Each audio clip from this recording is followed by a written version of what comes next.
Have you ever felt a suffocating emotional emptiness inside your home? Have you noticed how certain people repeat beautiful phrases but never truly embody what they say?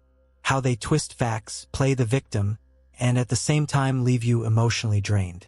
This is not a personality flaw. This is an energetic configuration. Many of these presences are, in fact, agents of erosion for your soul. Not because they chose to be that way, but because they operate without any connection to the sacred. They are what ancient mystical texts referred to as empty vessels, living bodies, but with consciousness disconnected from the source. Not every blood tie is a soul tie, and part of your emotional confusion comes from trying to awaken people who don't have an active essence to be awakened. The more you insist, the more you get sick. That's why in today's video we're going to explore a delicate and sacred territory: the hidden energies within family bonds, the ones that don't show up in words but manifest in the subtle vibrational fields we carry without realizing. Here, you will learn how to identify those energies. This content is for those who have felt that something is wrong in their own lineage but have been silenced by guilt, religion, or fear of seeming ungrateful. And most importantly, for those who are ready to activate their own spiritual discernment and break free from the family hypnosis.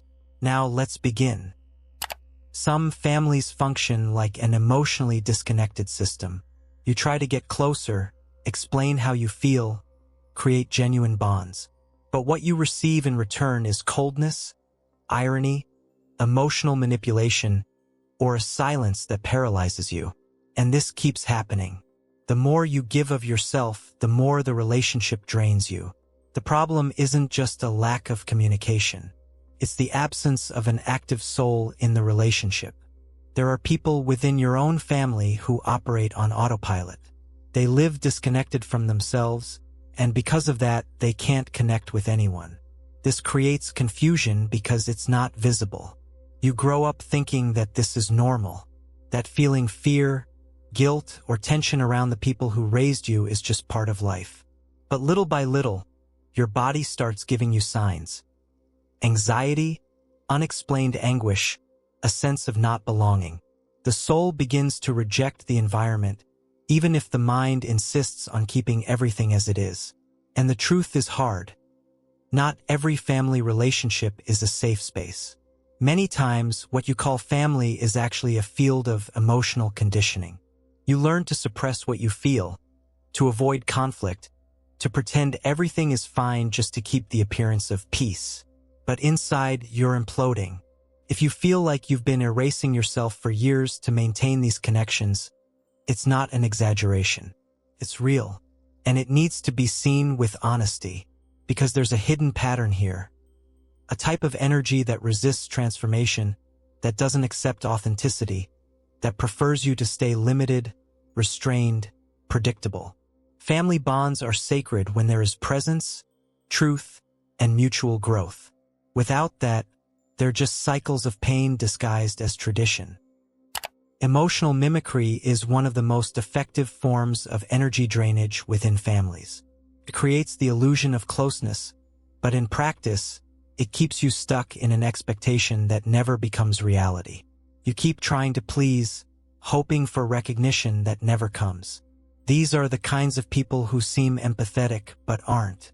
They know what to say, when to say it, and how to appear emotionally involved, but it's all calculated.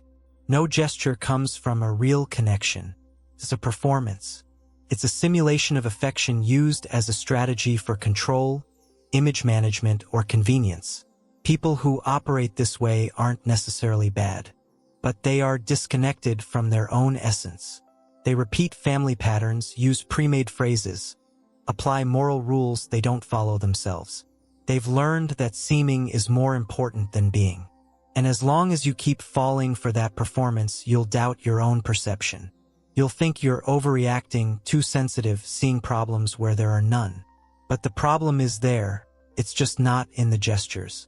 It's in the energy behind them. Decide to trust more in what you feel than in what the person shows. Stop negotiating with those who only offer appearances. Families with unconscious or toxic dynamics often follow a very clear pattern. There is someone who drains and someone who holds it all together. The one who drains isn't always aggressive. Sometimes they appear fragile, dependent, needy, always in need of something. But everything about them revolves around one idea: you are responsible for my well-being, and if you don't fulfill that role, guilt comes quickly. This kind of relationship creates an energetic field of erosion. It's not a direct attack, but a constant drain. You become the emotional support, the mood regulator, the filter for all tension. And over time, you lose touch with your own needs. It's common for spiritually sensitive people to take on this role without realizing it. They sense the discomfort in the environment, and they try to ease it, to care, to fix things. But they don't realize they are being used as a source of energy to sustain a system that will never change. This creates a kind of fatigue that doesn't come from the body or the mind, called energy vampirism. And yes, it happens inside your own home. What's most dangerous is that family energy vampirism is often normalized. Phrases like, "That's just how he is," "She needs you," or "That's what family is," are used to cover up what's wrong. But your soul knows. It begins to withdraw, to disconnect, to warn you that something there is consuming more than it's giving. Your first reaction might be guilt, but what needs to arise is discernment. You can't keep giving your vital energy to sustain unconscious patterns. Protecting yourself is not selfishness. It's spiritual maturity. Much of what you experience in your family today didn't start with you. These are old patterns, often repeated for generations, accepted as normal simply because no one had the courage to question them. But not everything that's tradition is healthy. Not everything that's repeated is sacred. In many families, morality is distorted from the ground up. Respect is taught, but it's one-sided. Love is spoken of, but it always comes with control. The problem is that this system protects itself. It feeds on guilt, shame, and the idea that you owe everything to your family. That way, even those who awaken to what's really happening tend to stay silent. If you speak up, you're ungrateful. If you pull away, you're cold. If you change, you're the problem. That's why it's so hard to break free from this cycle, because it hides behind virtue. And deep down, you still feel the obligation to carry a legacy that isn't yours. The pain of your parents, the emotional emptiness of your grandparents, the frustrations passed from one generation to the next without ever being processed. All of it becomes a burden. And the most dangerous part, you start to believe the problem is you. But the truth is, if you're here, it's because something in you has already started to break the cycle. You've started to question, to feel that you don't want to repeat the story, to emotionally detach from what once seemed natural. That is awakening. And family awakenings are always lonely at first, because those who are still asleep don't understand those who can see. Before any words, before any behavior, there is something that communicates first: the energy field. Quantum consciousness is based on the idea that everything vibrates. Everything emits information, including relationships. And that's why you feel discomfort around certain people even when there's no logical reason. Their field is not aligned with yours. The problem is that, for years, you were trained to ignore this. You were taught to prioritize appearances, duty, and social coherence. So you silence your internal alarms, justify strange behaviors, excuse abusive attitudes, all in the name of peace. When you begin to activate your spiritual discernment, you realize that many family interactions are just repeated behaviors learned over time. They're emotional performances based on duty, fear, or self-interest. And people who live this way often don't even realize they are disconnected from their own essence. At this level, what people say no longer matters. When you feel drained after a family lunch, when you get off a call and feel like something in you has dimmed, it's not oversensitivity. It's a sign of vibrational incompatibility. The body doesn't lie. This awareness is what protects you. When you stop negotiating with what the energy field has already shown you, you save energy, gain clarity, and start making choices that honor your spiritual integrity. And that changes everything. In the Bible, There are recurring mentions of vessels of dishonor. Paul, in Romans 9 verses 21 to 22, speaks about people shaped as containers, some for honor, others for destruction. There are bodies that do not carry an active divine purpose. They are bodies, but not instruments of the light. The language may vary, but the principle is the same. There are people who have lost or never activated their spiritual connection. They live, but they don't vibrate. They speak, but they don't transmit truth. In Hindu tradition, the concept of asuras refers to beings who live in illusion, driven only by desire, vanity, power, and manipulation. They are not necessarily evil, but they live disconnected from Dharma, the spiritual order. What defines them is precisely the inner emptiness. They seek outside what they have lost within. In Gnostic texts, we find the notion of the psychic and the hylic, beings who are trapped in matter and do not recognize the divine spark. They are not monsters. They are humans without awakening. They live on the surface of existence, without accessing the soul's depth. These descriptions are not meant for judgment. They show that the phenomenon of spiritual emptiness is real, ancient, and recurring, and it can be disguised anywhere, even within your own family. Often, these beings are not aware of what they are. They repeat patterns, imitate feelings, copy reactions, but they don't truly feel. They live in spiritual mimicry, and at the slightest sign of authenticity from you, they respond with mockery, irritation, or indifference, because your light disrupts their programming. How many of these archetypes have you already recognized in those close to you, but still try to justify? There comes a point when it no longer makes sense to try to fix others, or to explain yourself, or to ask to be understood. When you start to see the hidden dynamics in your family, the next step is not to change anyone. It's to position yourself differently. It's to take sovereignty over your own energy field. Spiritual sovereignty means you stop reacting to everything around you and start protecting what vibrates within you. You stop giving your energy to bonds that only survive through your constant effort.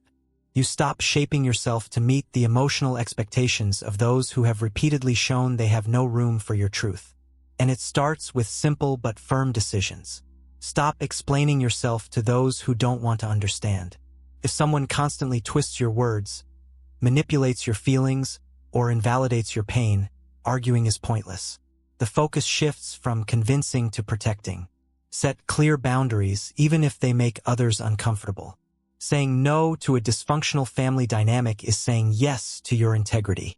If the other person doesn't respect that, that's your signal. Ritualize your energy. Before family gatherings, create an intentional vibrational field. Meditate, affirm your sovereignty, and declare internally, "My light will not be drained today."